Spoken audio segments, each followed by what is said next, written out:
So I finished reading this book, which weighs almost 2 pounds.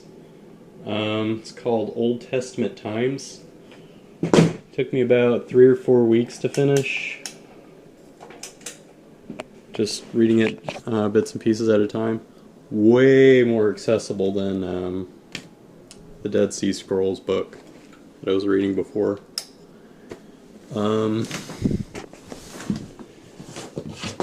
This guy is a old earther.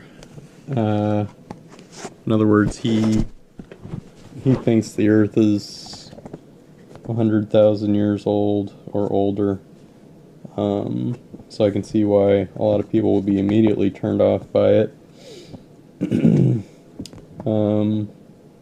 So, you know, the dates that he's bringing up here bring up a lot of questions with the chronology of the Old Testament. You know, for a book that's this in-depth, I was really hoping it to be less propaganda-y. But he worked, this book is 23 years old now, at least. So it's got to be dated in some of its stuff, because I'm sure there's other discoveries that have come out since this was written. But I was really hoping that it would be, you know, for as much as it is about the old Earth side of things and semi-secular stuff, he still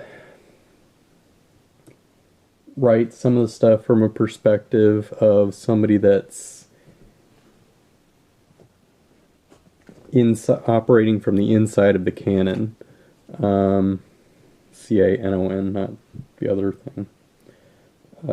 Because he worked at Wycliffe College, which I think is based on John Wycliffe, who, I don't know anything about him, but I think he was a preacher during the time of the Reformation.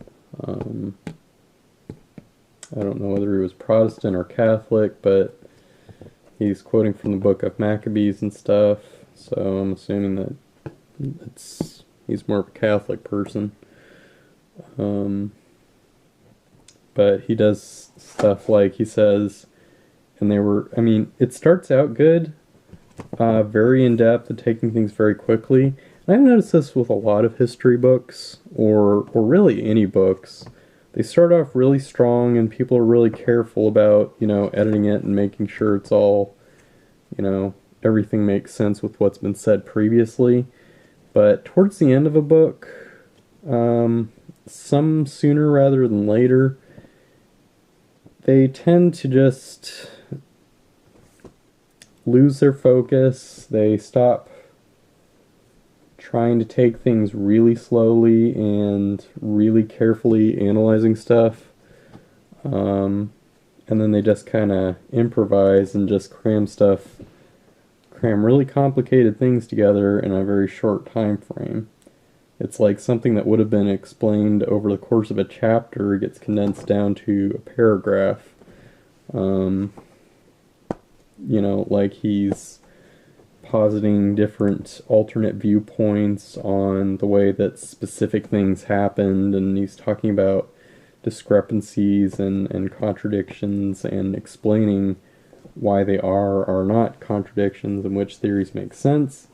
But later in the book he just kind of loses it, especially when he's talking about the period of the Maccabees. That's got to be the worst chapter, at least one of them, because you got all this Game of Thrones style stuff going on, but and I'm sure there's been entire books or series or encyclopedias about just that one tiny little era, but you know, I don't think one chapter really could have covered it adequately. I would have liked to see him separate it by generation, because that's what he does earlier when he's talking about um, David versus Solomon versus the consequences of what happened after Solomon. Um, he talks. I mean, he does give attention to some of the secular versus some of the traditional viewpoints, and for Christian, you're always supposed to give a reason for the faith that you have.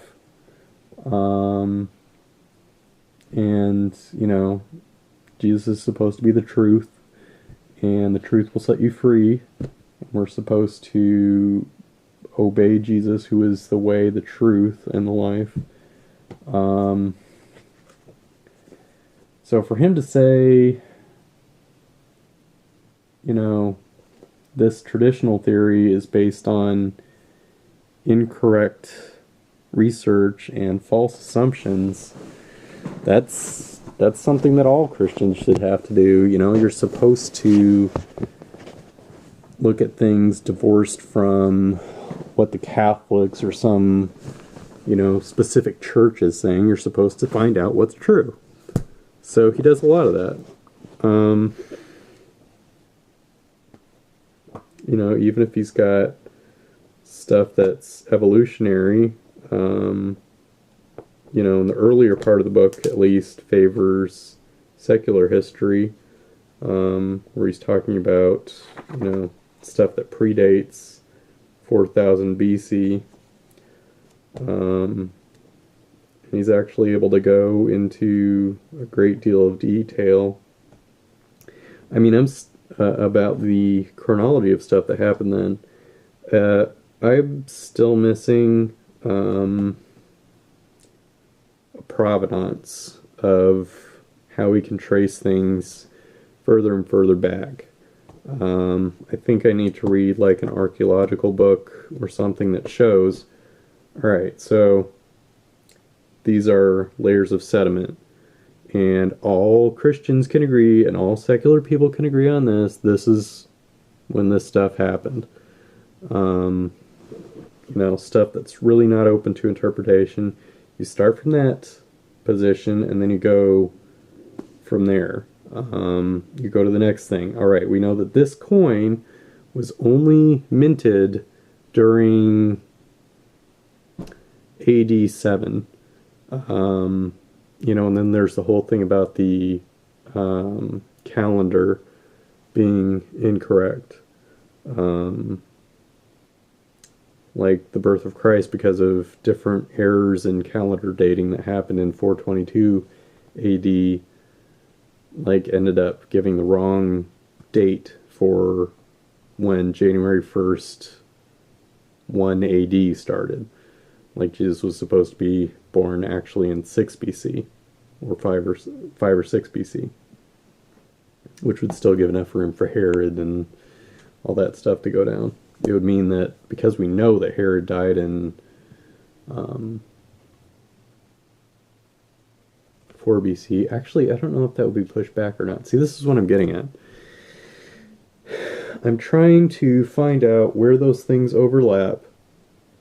And once you know where those things overlap, then, both sides of the debate can go, alright, here's the dating thing that we've got. Because the way it is right now, you've got two different timelines. You've got the Christian timeline, which starts at around like 4126 BC, and then you've got the evolutionary thing over here that starts at 13.799 BC, and then the supposed beginning of the Near East was in around 100,000 BC, with Neolithic people and all that stuff. This is a very engrossing read. It's so much more accessible, and I was able to read it fairly quickly. It was a breeze to go through compared to other books that I've been reading lately, which are very, like the Dead Sea Scrolls, which are really tough to read, or technical books like the independent film production book I was reading, or even the guy who wrote Lapsing into a Comma. Like, that was kind of technical. I haven't read a book that's almost like a novel. I mean, it's not a novel, but it's kind of a layman's book. I mean, it doesn't have the super technical data and all that stuff that a white paper technical journal article would. And I'd really like to have more of that, so that I can dissect each little thing and go, okay, here's what we know, or what we pretty much know, and these are the conclusions we can draw from it. So the conclusions of it. The book ends with the typical Catholic kissing up, about, and I wonder if people do this, like they write the end part of the book first, and then they write the beginning of the book, and then they just kind of put filler in between.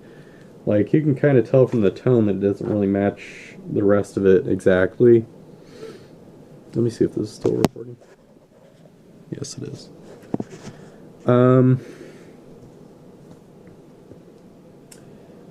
But he's talking very much like in character or in canon, with kissing up to, the aura or mythos from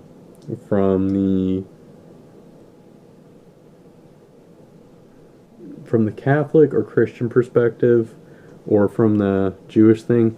And all throughout this, it's a problem, because he starts to get more and more engrossed and siding, like, with the Jews, and saying things from their perspective. I mean, they weren't always known as the Jews. They're known as Habaru, Aparu, Hebre or Hebrew, Yud,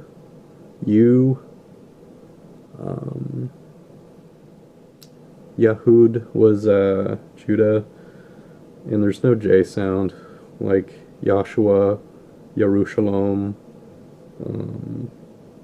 Jericho. They're known as Israelites, known as just the nation of Judah. Jerusalem wasn't even originally owned by the group that we know as, the Jews today. It's owned by the Jebusites, but I think there was some intermarriage after they'd wiped out a lot of the people that were there. The Sumerians, I mean, there's not just the Semites or Shemites. I mean, he goes into pretty good detail, but it's hard to keep track of, the origin of each group and the timing of it, because it's sort of told a little bit non-linearly. He'll go back and forth in time. He's kind of arranging things more by people group, or category, rather than like strictly chronological. And the way that I think of things is strictly chronological and strictly geographical, at least with regard to history. He says at the end of the book that,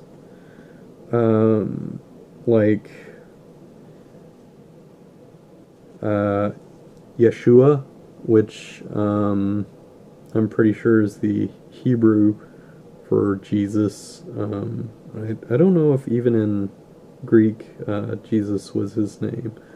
Like, I think they just called him in Greek, like,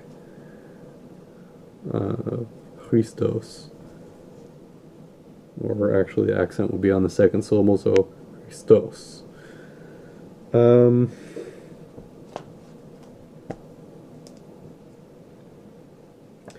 he says, like, Christ is the only one who elevated and transcended the nature of man's relationship with God, and who fulfilled the Messiah role. Um, but you kind of see different things foreshadowing that role, especially with the Messiah part, because there were multiple periods where Jerusalem was completely or mostly independent and prosperous and walled and pretty much free of outside intervention and a holy city. Um, but this idea of uh, the Messiah, like that would just come back up whenever they would get conquered. Like people multiple times would assume that someone is the Messiah that's meant to take back their land, and that really only happened after it fell to, I think it was Babylon the first time.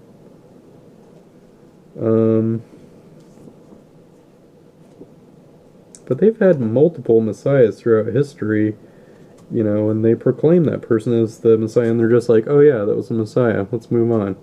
And then as soon as they get reconquered again, they're like, oh, well, that person must not have been the Messiah. And then they just wait for the next guy who's going to be the real Messiah. Um, and there's multiple times throughout the history um, of Israel that they talk about, you know, the holy men, like trying to say, all right, you're just doing these traditions, but what you're really supposed to be doing is having a heart-to-heart relationship with God. Um,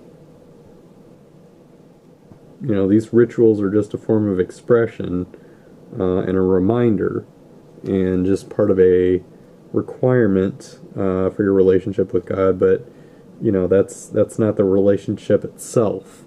Like you're supposed to be in a spiritual relationship with God, and right around the 400 BC.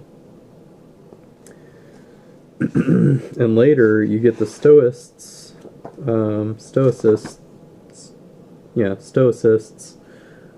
talking about immateriality, and that's where you start getting this concept of, detachment from the earth, and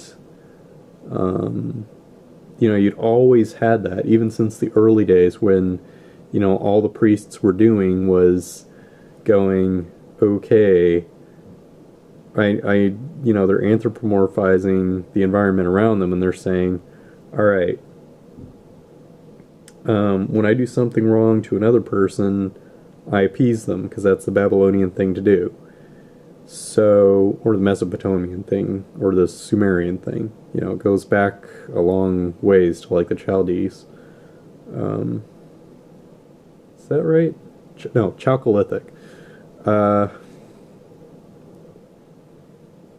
and they go, okay, this bad thing is happening with the environment. Well, who do I appease? Who do I offer this sacrifice to? Well, I'll just put this out there for whoever controls the weather, and that way we'll be safe. And so they do this again and again and again, and eventually it becomes a ritual, and then they appreciate the ritual more than the actual God, and it just becomes, a ritual. It's part of the daily routine of, living. It's like more of a practical scientific thing. It's like, all right, you plant your seeds, you water them, you weed the garden, and you sacrifice a baby to Baal. Baal. I think it's Baal. It wasn't that big of a deal, but then people said, you know what, we are really not appreciating Marduk or whatever, deity that they were appreciating. It was just kind of a, we're doing this to survive. Um, you guys have your god, we got our god. We all just pretty much, that's not an issue of contention. But you start getting all this other stuff thrown in throughout history, all these events and wars and dominations between one group and the other, and bad things happen, so they return to something that gives them security, tradition, and they try to say that the physical things going on with the world have to be related to the spiritual relationship with the world. And so they say, well, our spiritual relationship with the world is directly connected to something that transcends it. So that's when you get this, transcendental, I'm trying to express something, how do I show it? I'll do anything, whatever it takes to express that this is who I am, and this is what I really want, and this is what I mean. I'll do anything, the most extreme thing possible, in order to make that expression happen. So that's when you get stuff like making children pass through fire. The idea there is that you're trying to say, nothing is more precious to me than my relationship with you, the spiritual leader. The God of our specific little community, of which we are subject to. There's other ones, but really this is the one that's of the most concern to us because he affects us the most. It's where probably Abraham goes, okay, well, I can't sacrifice my kid. Maybe I'll just sacrifice part of him. What part of him doesn't he need? Let's see, he's got fingers, he's got his tonsils, he's got his butt fat. Hey, I know what I'll do, I'll circumcise him. So they did that. And I think actually that practice was in place maybe before then, but the whole point of that was just to show we're not like them, and we've got to show some kind of sign that shows that we are superior to this group because we are more fanatical. And you start seeing that more and more, again and again and again, as each group is saying, no, our ideals are more legit than your ideals. Marduk is better than Ammon. And this just goes around and around. The reason why the Israelites end up coming to power over and over again is because they are the most fanatical. Right now it's the Muslims who are the most fanatical. Guess who's the biggest growing religion in the world right now? And who's taking over the most territory? Muslims. And that whole, I was trying to figure out, the whole origin of the Palestinians, and are Palestinians actually just of the same Semitic group?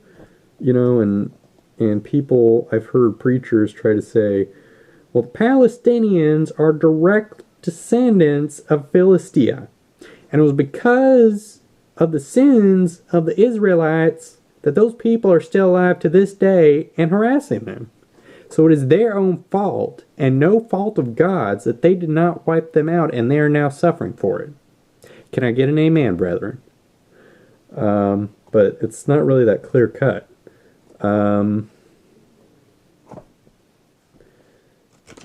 There are a bunch of different groups. There were multiple periods where the vast majority of the people were intermarrying.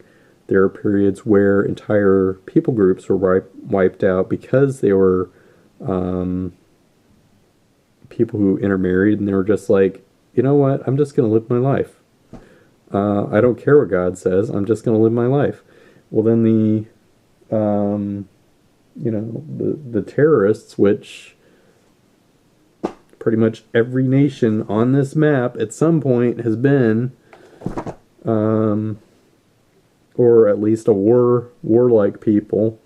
I mean that I don't know if there's any place on Earth that's not responsible for those actions at some point or another. Um, where they haven't acted violently towards neighbor nations. Um, but even the Israelites, in the name of God, were murdered tons of people in the name of righteousness and purity, racial purity. I mean, like actual, Nazi type extermination, except that they were successful with it. Um, and they were just trying to show superiority, and at the same time they were really earnestly trying to make someone else happy. And they were trying to do what they believed was right. Um, and what they thought reality was shaped like. That's why they were behaving this way. Because they thought this is reality, this is what's right and wrong, this is who needs to die and who needs to live. This is this person's land and this is our land, or we should actually rule this entire region or maybe the entire world. So Jesus was not the first person to elevate the covenant with God to the spiritual realm. And the New Testament did not wholly abolish rules of behavior for what you're supposed to do on this world. There's certain requirements that you're supposed to do. You're supposed to be evangelical. The difference is kind of, except that this has happened multiple times across. You notice that I'm saying multiple a lot? It's because it doesn't act like history is not a cycle. It doesn't repeat itself. It's this event happens, these people are looking for revenge, they've grown stronger and more fanatical, now they're striking back and taking back their land. This is a new group that's coming in, they're now antagonizing them, they conquer them, they get conquered in turn. These people, while they've been over here as a scattered, isolated group, have been growing more and more extreme, more powerful, smarter. They've been planning their attack for a long time. They're going to now take back this land. So there's a cause and effect thing. At the same time that things are getting more and more complicated, things are happening faster. There are more conflicting groups as time goes on. Cities are getting denser. There's different parties that are fighting. So as that's going on, good, it's still recording.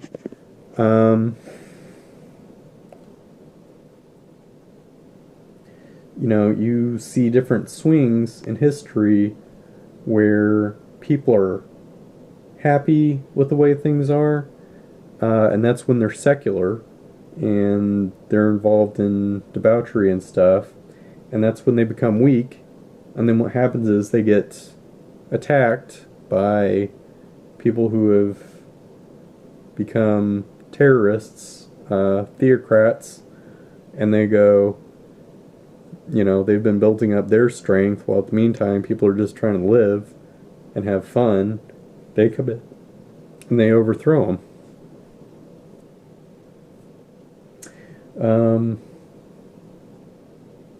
And then what happens is, they start to slack off. The theocrats start to slack off once they're already in power, because they go, well, this is the reward for, successfully returning to God. And so after, a couple generations, or, sometimes it's a few hundred years, the theocracies really don't last nearly as long as the periods of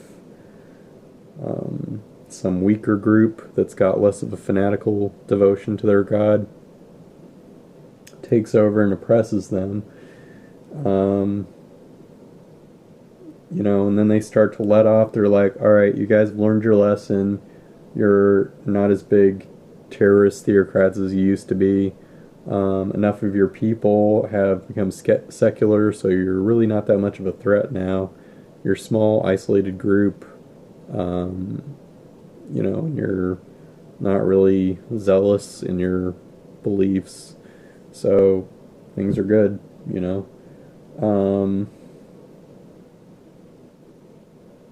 and then something happens to the secular nation because the secular nation gets attacked by another secular nation. And then the extremist group says, so this is all the fault of you guys, you secular people, because you weren't extreme enough. You wandered away from your theocratic roots. And so that's why this is happening. And it's not that other secular nation who's our savior, it's God that's using them to accomplish his will to allow us theocrats the moment to strike. And that's when they take over, kill as many people as they can in the hopes of securing the theocracy. And they reign for a few years before, somebody goes, what have you guys been doing over here? I mean, I'm going to let you continue to rule like your theocracy. The Assyrians did this for a while. The Babylonians actually were pretty lenient in their later years, like with Nehemiah and Ezra.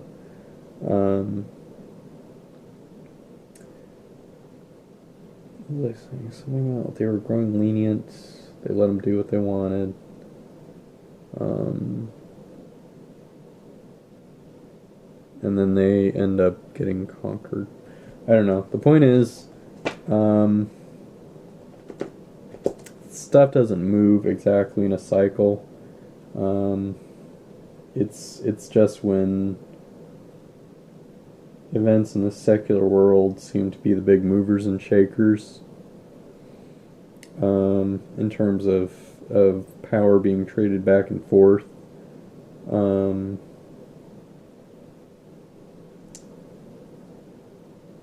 It's, I think it's been waning.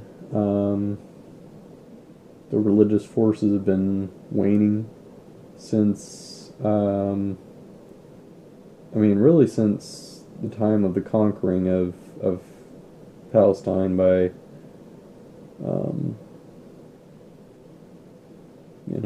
exiled or pre-exiled Israel, that came from Moshe.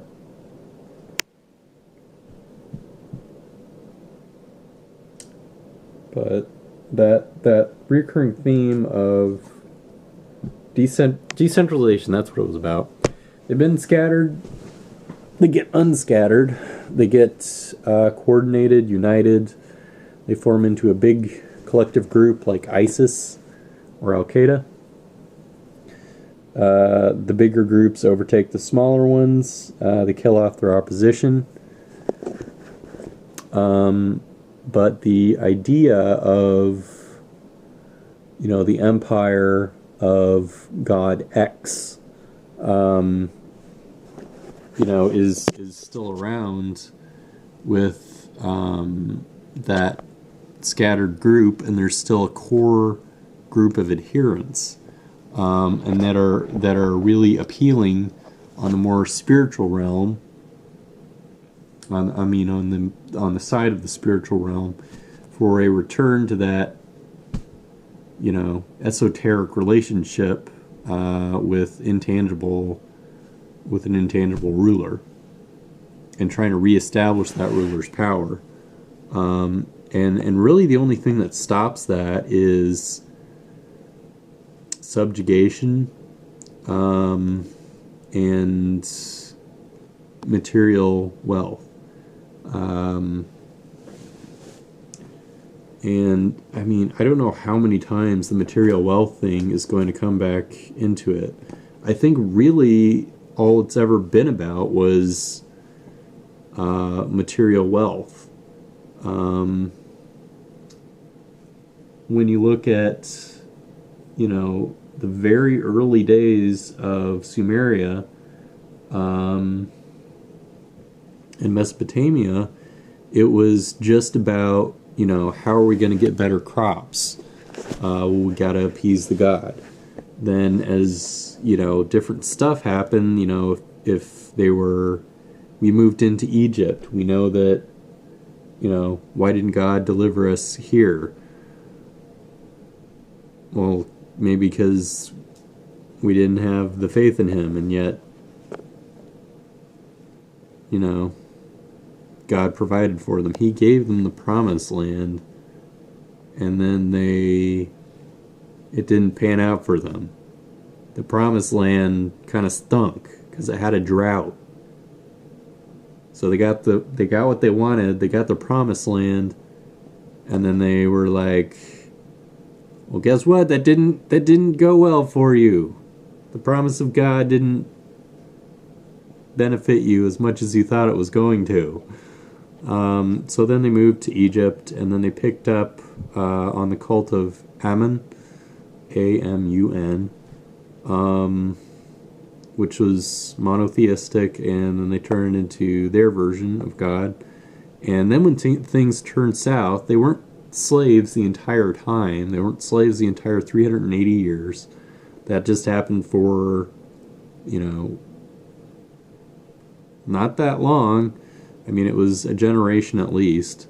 And then they had a civil war after that, and they killed off half of the people that were with them, and the secular ones, in the name of purity before Yahweh. What was I saying? Stuff they obeyed. Then they were like, okay, now we're going back to the promised land. You mean the promised land that had a drought and was desolate and crappy and had a bunch of people living there that you hated in the first place? Well, yeah, but they were there, but we were there too, but we didn't have all of it, so that didn't really count. So we got to kill everybody there, even though what we're saying is really arbitrarily not that big of a difference between your God.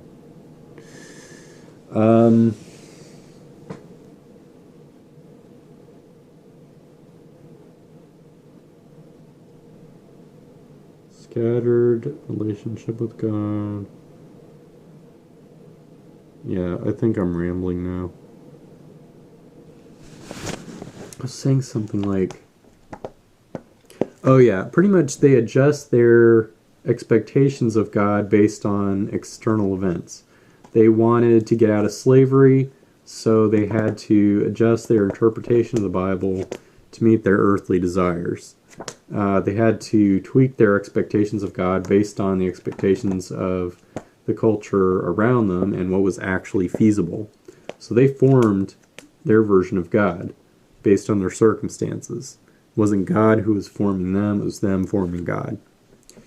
Later on, you get the return to holiness, and it's able to happen because they're successful, and they just ignore the failures that they have as being chalked up to unfaithfulness, even though they're doing exactly what God wants them, and things start to go south anyway. And as they get captured by the Babylonians, things are good. They go back to their kingdom. Bad things happen with Babylon. Again, they chalk it up to we must have sinned. So they get more fanatical.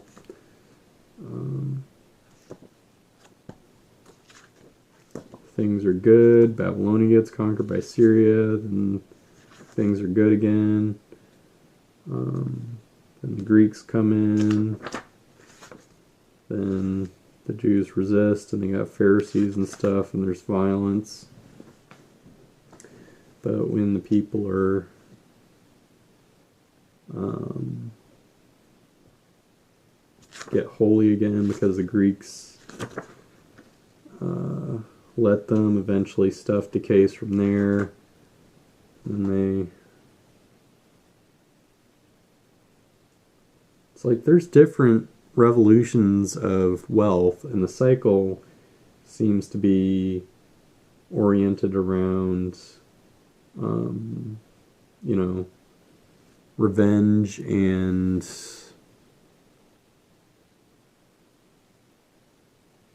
wanting independence and wanting to serve a specific god over another. Um, when things are bad, it's not necessarily because they're sinful, because there are periods of hundreds of years where they're like, we're fine, we're Hellenistic, we're living like the Babylonians or the Syrians or the Greeks or the Sumerians or the Mesopotamians, and we're good. Things are fine. And then they get a period of getting enslaved, mostly because the people that they've been formerly okay under get conquered by another person, another group of people, for no good reason other than that they wanted power. So religious groups go to war over wealth and power, and non-religious groups go to war over wealth and power. And whether or not they are faithful or unfaithful to the God of their choosing, stuff is going to happen. Faith or not faith is not a guarantor of success. If you're religious, you get what you want by subjugation, and by enslaving others, and by killing off others.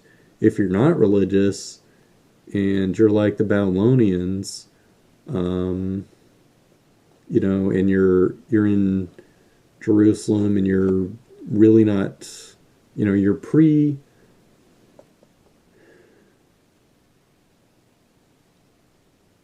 pre-exile Jews, and you're living in Jerusalem, and you're just kind of doing your own thing.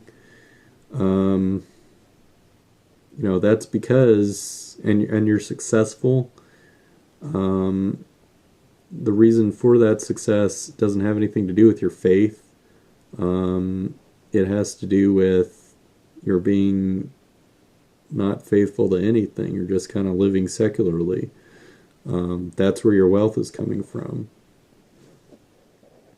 So, times of peace and economic prosperity only happen in secular societies, and periods of peace with the religious societies only happens with war and subjugation. So secularism equals freedom equals prosperity, but vulnerability to religious extremists. But when religious extremists are in power, you get prosperity from enslavement of other people and murder of other groups.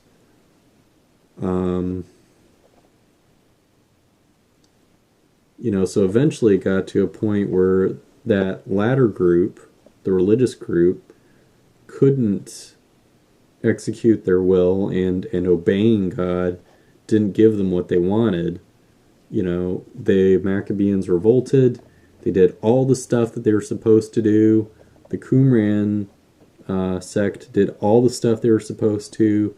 They ended up getting completely wiped out. Like, totally wiped out. None of them survived. The only people that survived were people that were outside of the community and were looked down upon by the Qumran. But they got completely destroyed, and only their documents survived.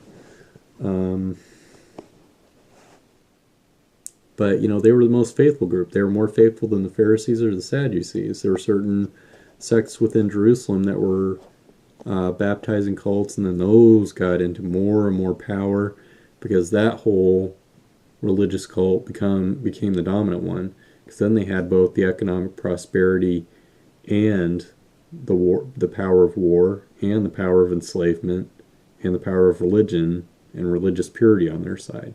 So they held all the cards. They still do. Christianity is still the most dominant, powerful religion in the world. It's kind of getting contested by Islam right now, which is just a spin-off of Christianity and Judaism. But it's like, they're doing all the stuff that other conquering kingdoms have done in order to gain their power, secular and religious alike. And that's how they got to where they are today, by killing and enslaving and doing the religious transcendentalism.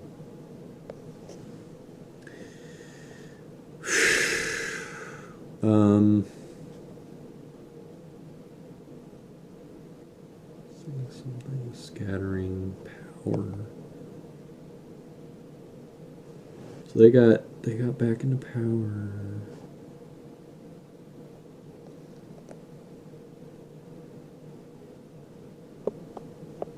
So I mean, what is the solution to it?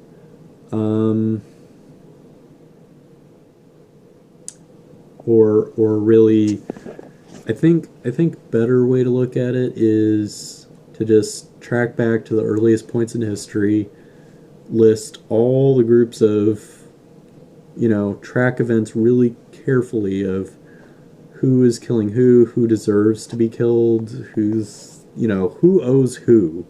Try to figure out and put an exact money figure on it, and try to figure out who the bad guy is between all these different groups, and then go, okay, after all this is over, this group has incurred the most damage, and these descendants are the ones who need reparations and remuneration.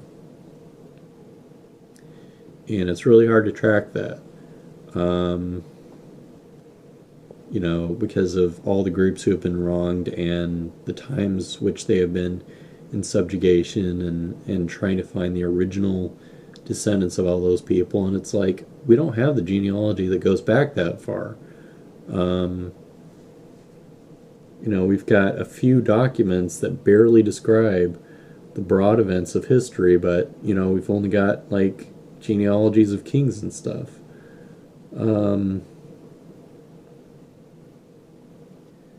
So it's hard to sort this whole mess out. But what I'm seeing is just a confirmation of what I saw in the Dead Sea Scrolls book, which is that the religion evolves to meet the needs of the people that it serves, and in giving the people what they want.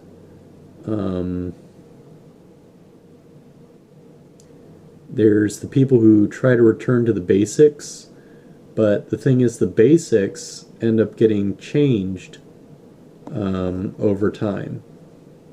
I think even the Hasidics, when you look at them, they were split off from the Sadducees, and the Sadducees were split off from, the people who really only believed in the Pentateuch.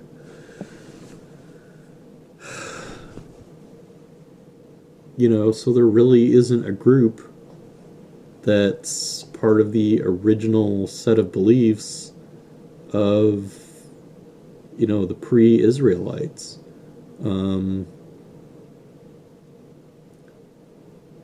Because they've,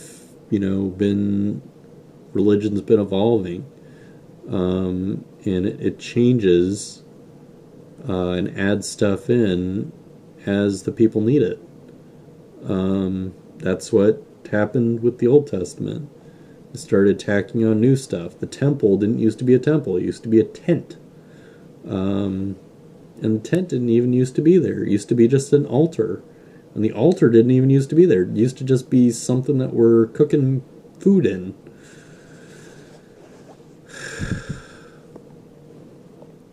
And so people try to go back to the basics and tie in their new thing with the old thing and try to get some. I mean, which is what I'm trying to do right now. I'm trying to relate the book back to modern life. So people are trying to relate their modern life to the way things were back then, and they try to say, well, this thing that happened back then applies to the thing that's going on right now. I might have to take a really circuitous path in order to tie the two together. It might be a big stretch. And maybe some people say that we shouldn't even have the modernist things that we have now. We shouldn't have all this tacked on stuff. These books are apocryphal. These ones, the original ones, aren't.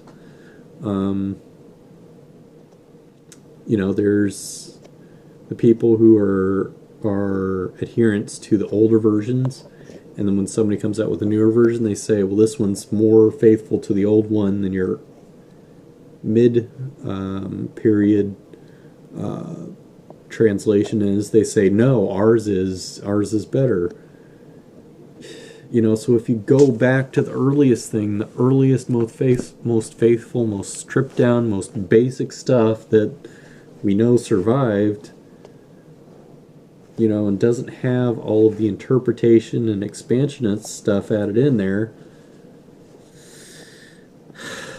you get to see it for what it really is, which is just people trying to live.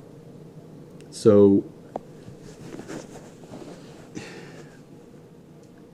the stuff that's a matter of survival, if you want to be faithful to the real religion is just survival. It's just living. And that's the most faithful religion there is. The truth is that all this stuff that came later is just a fabrication in order to get wealth and power. I have nothing against getting wealth and power. I'd like to have wealth and power. But the reason that I want those things is just so that I can survive and be happy. And that's what these people want, and that's what I want. The difference is that I'm aware of the structure and the distortions of reality that have happened along the way. I'd like to learn more about them and be able to justify that statement better. But, the events really kind of speak for themselves. And I know the truth, and I'm a follower of the truth. And I'm, I have no problem with saying it, that corny phrase that the truth will set you free.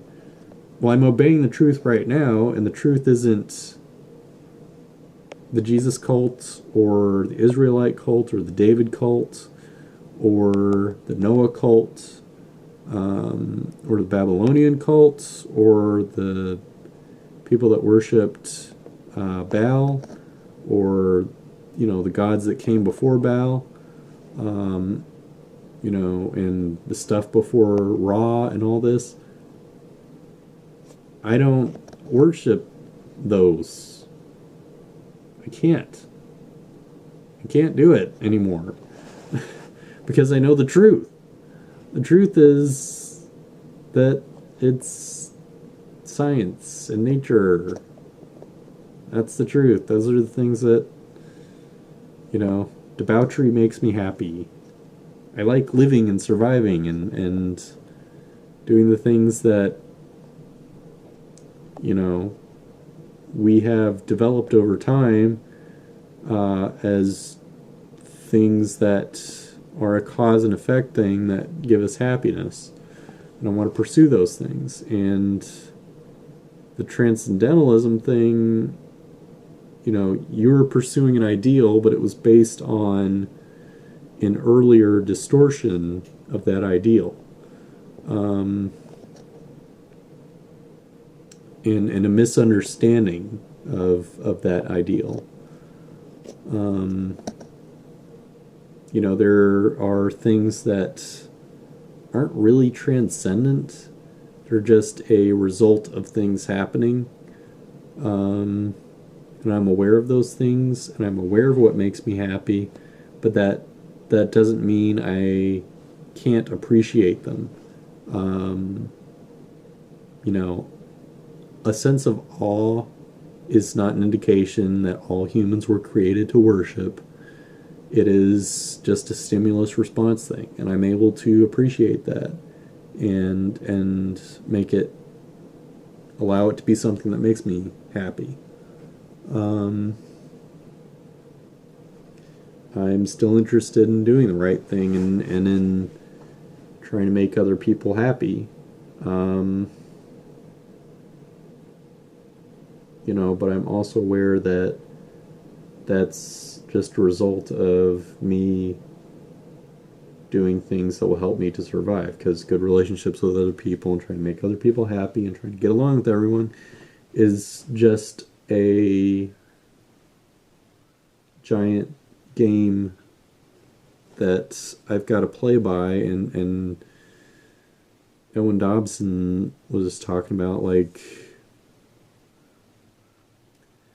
it's just a game and you've got to play by these rules in order to survive. And I see, he saw the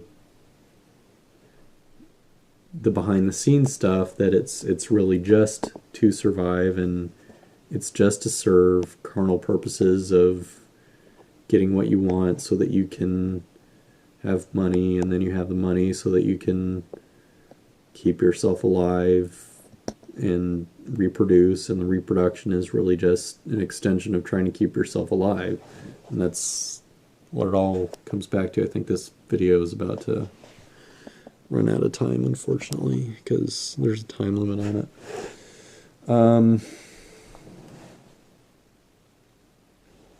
So it all comes back to survival and people trying to discover the truth about the universe.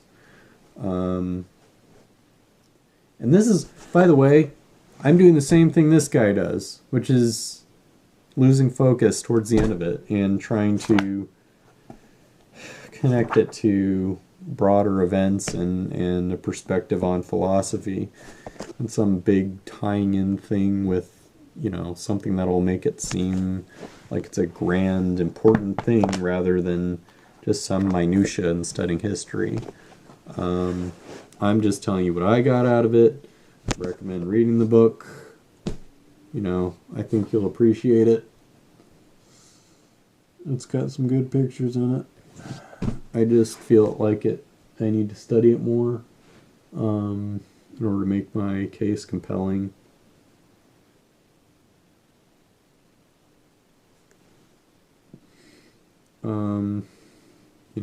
And I'm waxing poetic here, which is something that, people say you're not supposed to do in a mathematic proof, and I don't think you should. I don't think it's harmful to do that in all cases, and I don't think it's helpful in all cases. This is a broad book, so I'm giving it a broad analysis and a connection to broader events in life in general.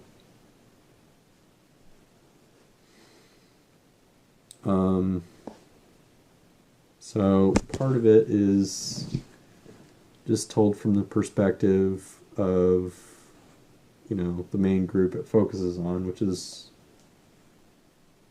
the Old Testament, which is really just about the Jews of the Old Testament, not the Jews as they exist today, because they haven't been homogenous the entire time. There's no group that really exists today, as it existed 6,000 years ago. How much time do I got left on this? Like 30 seconds. So it's really hard to sort out. But the truth is, the Old Testament is historical fiction. it's kind of helpful to get a broad idea of what happened, but it's not the end authority of what happened. And this is a way more interesting read than the Old Testament was. I already know it's still recording. I don't know what the maximum length on this is. I think it's like 80 minutes, maybe.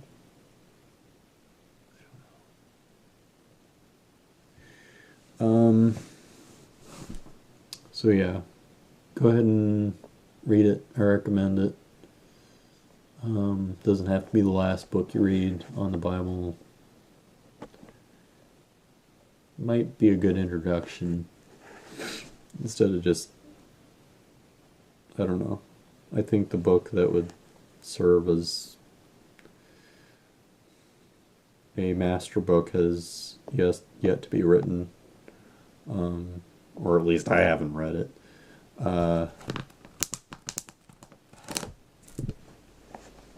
How much time? Yeah.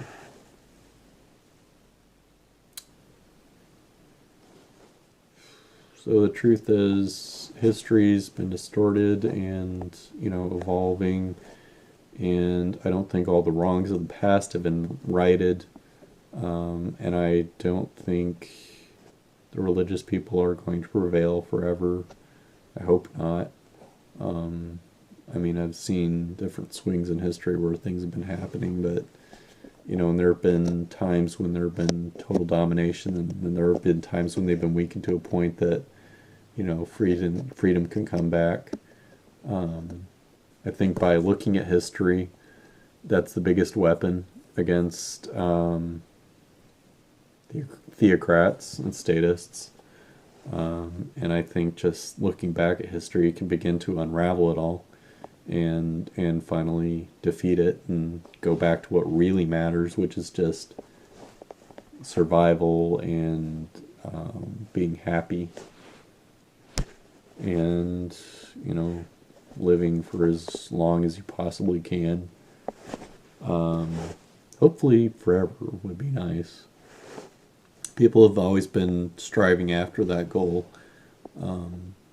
Originally it even started out not with the whole trying to appease the gods to get crops. It was illness that the whole thing was designed to protect against, which again, it's just about mortality. I'm about to fall off the bed here.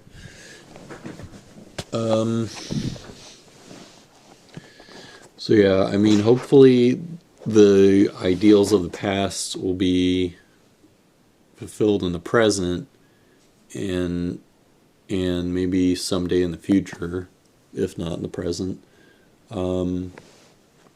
which is just to live long and prosper,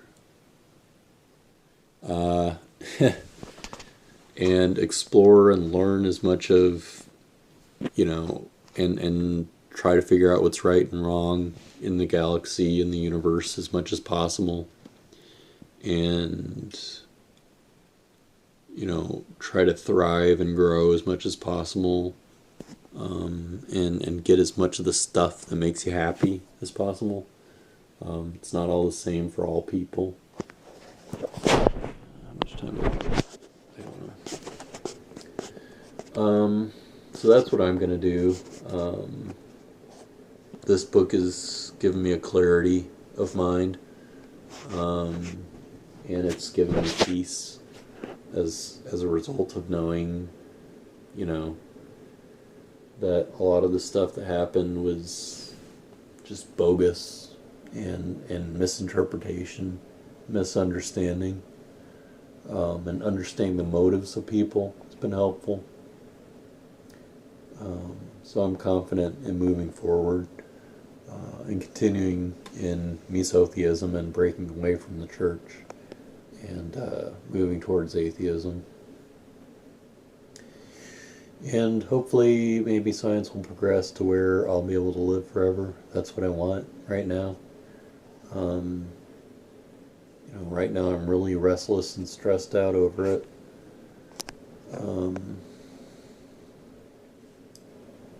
And I'm I guess necrophobic or agoraphobic, and just so focused on trying to survive that I'm not really enjoying life right now. But at least I don't have to. I'm a little bit better armed against religious people saying that I shouldn't even try to survive. And that's even a fight that I've got with secular people, where it's like, well, what do you care about what's going to happen in 22 billion years? You're not going to be here. It matters because I'm a human and I'm bent on survival. It seems like, am I the only? Okay, I've struggled with depression in the past, and I doubt that I'm totally over it. And will, and I doubt that I'll never see it in the future. Um, but right now, it seems like I'm the only non-suicidal person that there is. Maybe there's some people like uh, the Rockefeller guy that are and some billionaires that are actually trying to survive as much as they can. Um, some people who are dying seem to be the ones who are most focused on trying to live. But it seems like the vast majority of the people don't care if they live or die. And I actually am at a point where right now I want to live as much as possible. And Christianity got in the way of that for a long time. And it keeps a lot of people from trying to pursue life as it stands right now. Still recording. Um, so now we've got that obstacle out of the way, but it opens up a new series of obstacles. Because before, Christianity was just a, you know, one size fits all. Now that you've accepted Christ, you're going to live forever. You don't have anything to worry about. Well, now I've got to worry about how I am going to live forever. Because if I can't count on Christ to allow me to live forever, all I've got to count on is me and a few other people who are interested in staying alive. And most people can't even get past the basics of staying alive with food, nutrition, and shelter, and enough money to keep them going past barely even past retirement. I've not even got enough to buy a house with. So it's like I'm really focused on survival right now. Um, and I wish I were not at that point and wish I were at a point where I could just enjoy life. But right now I'm still kind of stuck in the same place with every other pleb on Earth. We're just trying to get enough food and stuff to survive to retirement and save up for retirement. I'm not going to retire. I'm trying to get to a point where I've got enough money to survive until I'm 125, which is the oldest that any person in recent history has been documented to live to. And based on what I'm reading in this book, I now know that people never really live past 125. And this is probably the longest that anybody on Earth has managed to stay alive for. And actually, I think it was closer to 123. So really, I should be planning to be dead by 2109. And from then on,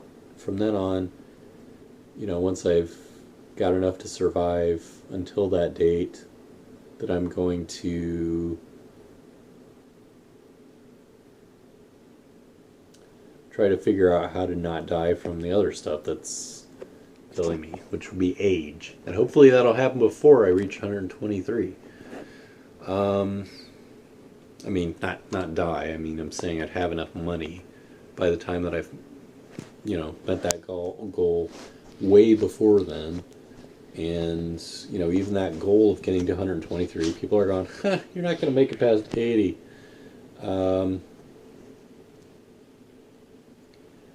I mean, there's so many challenges ahead of me, and, I've got the entire weight of history counting on me as the one person who has figured all this stuff out and has all the answers, supposedly, except that there's you know, there's other people who are way ahead of the game and don't have nearly as many answers as I've gathered, and you know, aren't encountering as many of the health challenges and finance challenges as I have, and I haven't even caught up to them, and they still haven't figured out how to live forever. So it's like I've got to do all the stuff that the secular and the religious people have done in order to get themselves to that point where they're financially successful, and then I have to exceed that beyond a point where I can, you know, even survive to 123, and then once I've even done that,